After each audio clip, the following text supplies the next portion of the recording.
আসসালামু আলাইকুম বন্ধুরা, ওয়েলকাম টু মাই চ্যানেল মৌসুমি রান্নাঘর। আজ আমার হাজব্যান্ডের রিকোয়েস্টে এগ চিকেন চাউমিন করেছি, সেই রেসিপিটাই তোমাদের সাথে শেয়ার করতে এলাম।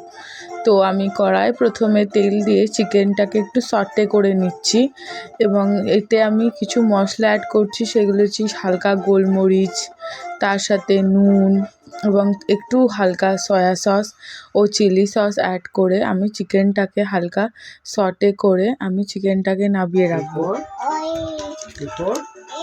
চিকেনটা হালকা সটে করে রেখেছি আমি, এবং এরপর চিকেনটা যখন একটু হালকা সিদ্ধ হয়ে আসবে একটু ঢাকা দিয়ে কিছুক্ষণ রান্না করতে হবে চিকেনটাকে।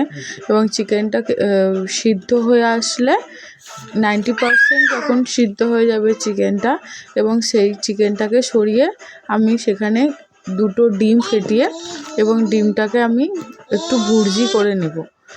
তারপর আমি তার সাথে ডিমের সাথে চিকেনটাকে একটুখানি নাড়াচাড়া করে এবং তারপরে আমি চিকেন এবং ডিম যে ভুর্জিটা করেছি সেটাকে আমি নামিয়ে রাখবো। এবং তারপর আমি এরপর কিছু সবজি আমি চাউমিনেতে অ্যাড করেছি, যেমন সবজিগুলোর সাথে আছে পেঁয়াজ এবং রসুন, কাঁচা লঙ্কা দিয়ে একটু হালকা করে ভেজে নিয়ে কাঁচা যত সবজিগুলো ছিল সেই সমস্ত সবজি আমি দিয়ে দিলাম, এবং একটু অল্প গোলমরিচ গুঁড়ো এবং তার সাথে কিছু সসেস অ্যাড করছি এবং সেগুলো দিয়ে একটু ঢাকা খুলে প্রায় একটু হালকা সেদ্ধ হয়ে এসছে।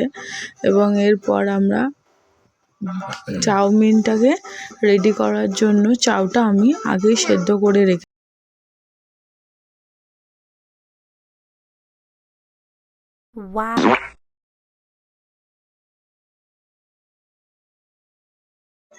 ভাজা সবজির সাথে আমি চাউটা অ্যাড করে দিই এবং চাউটাকে একটু নাড়াচাড়া করে তার সাথে একটু vinegar, chilli sauce, tomato sauce, গোলমরিচ গুঁড়ো দিয়ে এটাকে ভালো করে নাড়াচাড়া করে কিছুক্ষণ গ্যাসে হালকা একটুখানি নাড়াচাড়া গরম করে গ্যাসের ওভেনটাকে আমি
Wow.